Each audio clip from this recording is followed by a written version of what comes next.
Welcome to the Hinterland. This weekly show weaves together stories from the hinterlands of Nepal, takes you beyond the cities and highways into the hearts of Nepal's rural landscapes.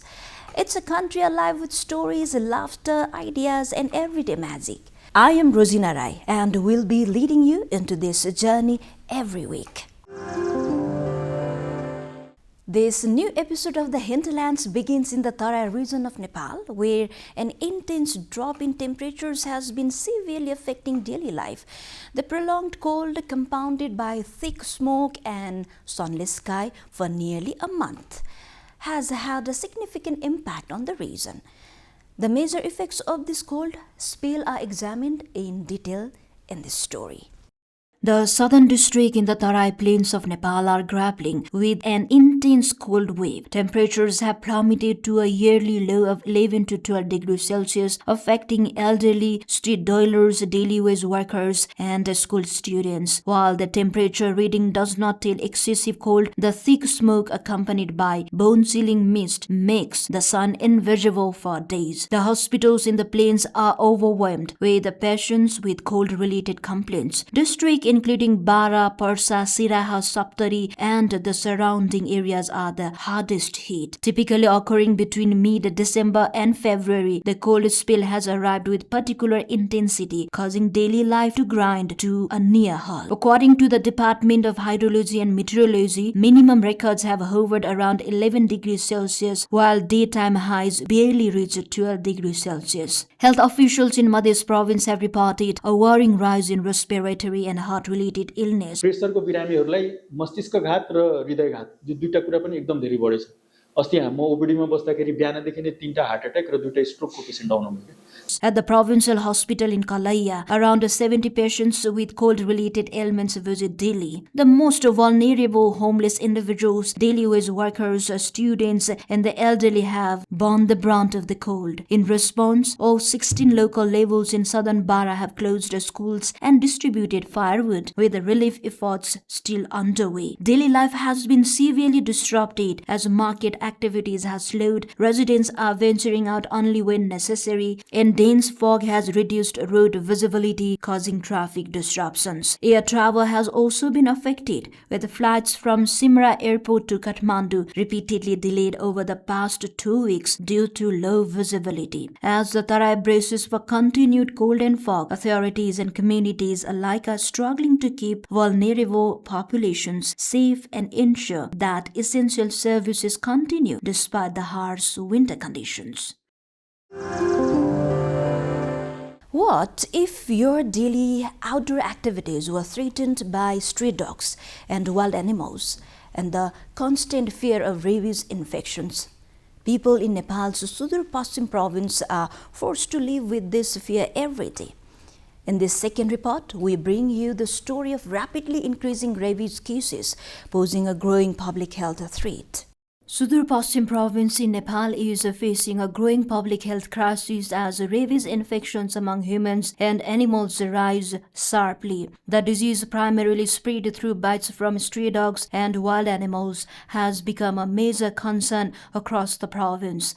Legal protections for wild animals are considered a key reason for their increasing presence near human settlements, which has led to a rise in animal bite incidents and heightened risk to human life. Tragically, the disease has already claimed several lives, including a recent case of a 70-year-old woman, highlighting the escalating threat. According to the Provincial Health Directorate, 10,500 people were bitten by dogs and wild animals in the just the first 5 months of the current fiscal year, compared to 14,800 cases reported in the entire previous year. Kailali, one of the province's major districts, alone has recorded over 4,000 hospitals visit due to animal bites. संवेदनशीलता कम गर्नका लागि जो साउन पानीले तुरुन्तै हैन धारा पानीमा लगेर घाउ जहाँ भएको छ त्यसलाई सफा गर्ने र जतिसक्दो चाहिँ त्यो धारामा बगाइरहने घाउलाई, जसले गर्दा चाहिँ भाइरसको संख्या कम हुन सक्छ र भाइरस चाहिँ इन्ट्री हुन दिँदैन। यो चाहिँ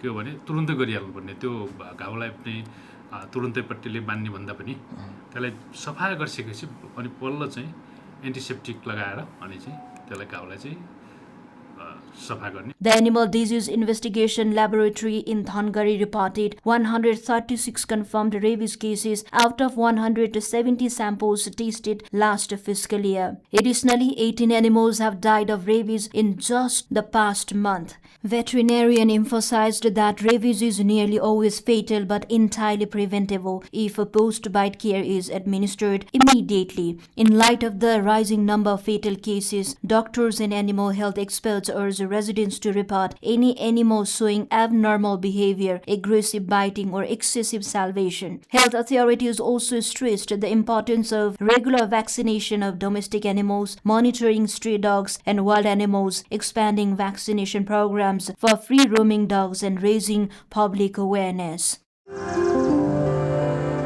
Once, sugarcane farming was a primary cash crop and a major source of livelihoods for many farmers in Nepal's southern district of Kapilvastu.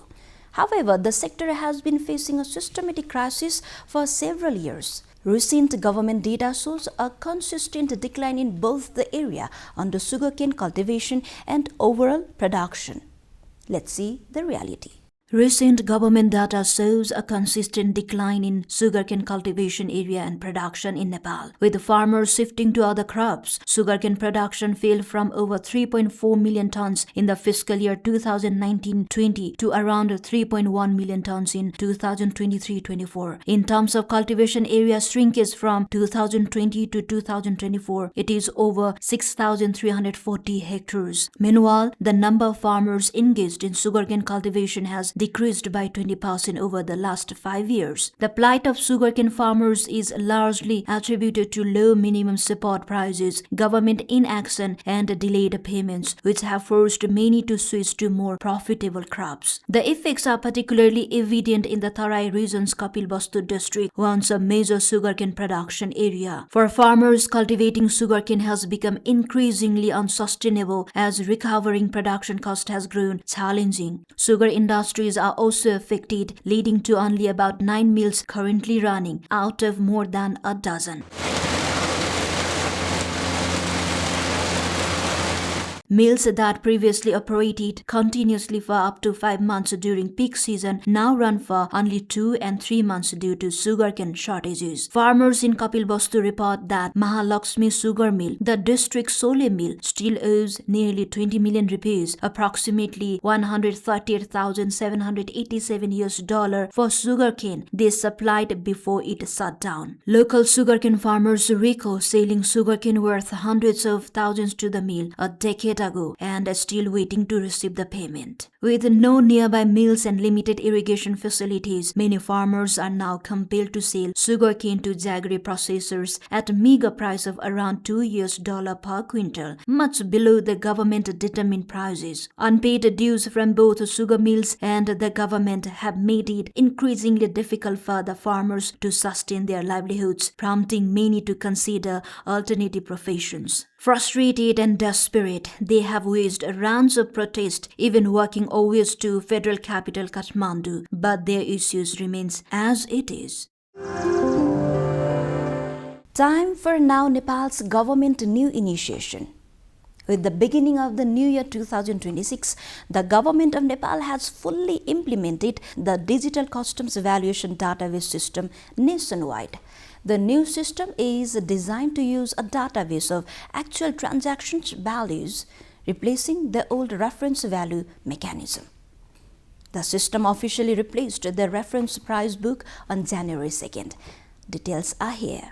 The government of Nepal has introduced the custom valuation database system across all customs offices nationwide, officially replacing the old reference price book system as of 2nd January. This new system is being implemented as a pilot project for the import and exports of goods, offering a modern alternative to the traditional reference price list. The online valuation database serves as a risk assessment tool, helping customs authorities verify the accuracy of declared values for imported goods. Despite this, many customs points across the country continue to rely on the older reference price list, raising concerns among industrialists and business persons, particularly regarding goods imported through trading companies. In response, the Department of Customs temporarily suspended the use of previous reference price list at the Biratnagar Customs Office following request from the business community. Experts note that market fluctuations naturally affect the price of goods over time, and reliance on outdated reference prices can be problematic. Industrialists emphasize the online database system is highly scientific and argue that valuation should reflect the prices prevailing at the time of actual purchase.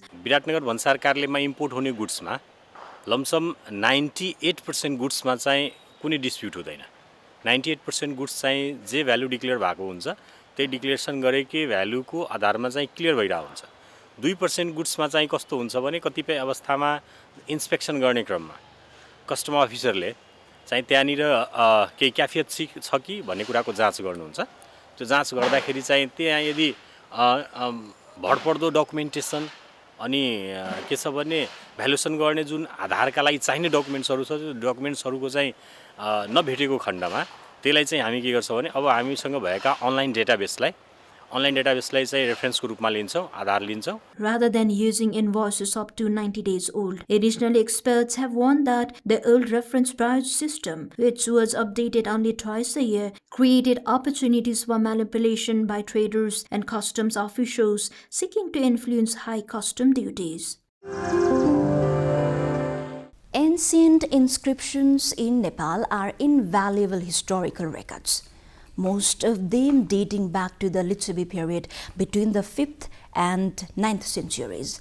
In this report, we highlight a conservation effort in northern Dading that focuses on preserving ancient scripts, notably Ranjana and Sampurna, an initiative that has received wide acclaim. Without further delay, let's dive into this remarkable story of heritage preservation.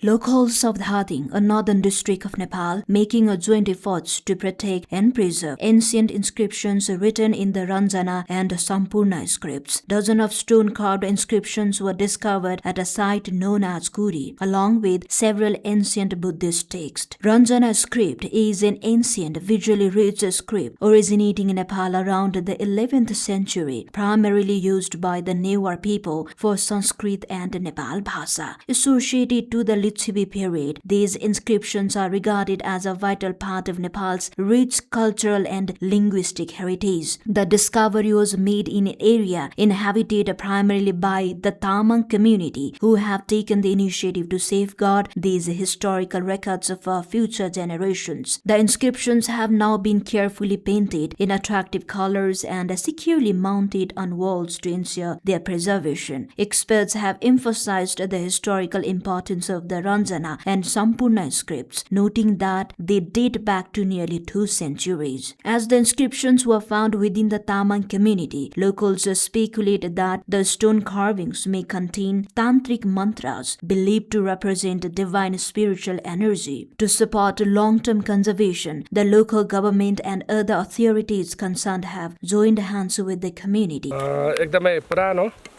यो उहिलेको किम्वदन्ती अनुसार चाहिँ यो भूतप्रेत धपाउने र यो चाहिँ एकदम पुरानो के अरे ऐतिहासिक स्थल भएको हुनाले यो यसलाई पर्यटकीय दृष्टिकोणले र धार्मिक दृष्टिकोणले दुवै विषयमा उपयुक्त भएको हुनाले हामीले चाहिँ स्थानीय स्तरबाट पालिकाले र यहाँको स्थानीय के अरे नागरिकहरूले संरक्षण गर्दै आएको छ.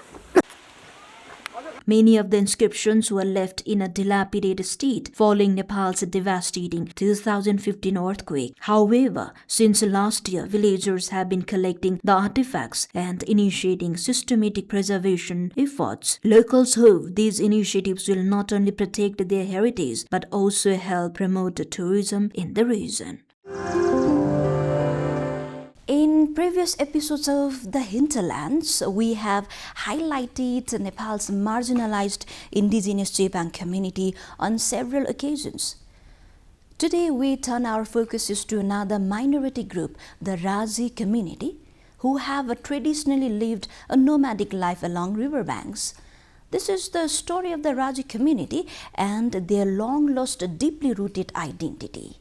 Over time, the Raji community, once closely connected to the forest, has witnessed profound changes in their daily lives. With a population of just 5,125, the Raji are among Nepal's most endangered indigenous ethnic groups. Traditionally, they were nomadic hunter-gatherers, primarily residing in the western districts, Surkhet, Bardia, Kailali and Kanchanpur. Renowned for their skill and resilience, the Raji have long survived by harvesting honey from sheer cliffs, fishing and crafting wooden boats. These traditional occupations were not only vital for survival, but also formed the backbone of their cultural identity, passed down through generations. However, modernity has gradually eroded these traditions. Nomadic lifestyles have given way to settled living, with communities adopting modern farming, wage labor and service sector work. त्यस्तो पेसाहरू त्यो नभयो भने गिठा र त्यो कुनै पनि हामीहरू पकाएर खान्थ्यौँ।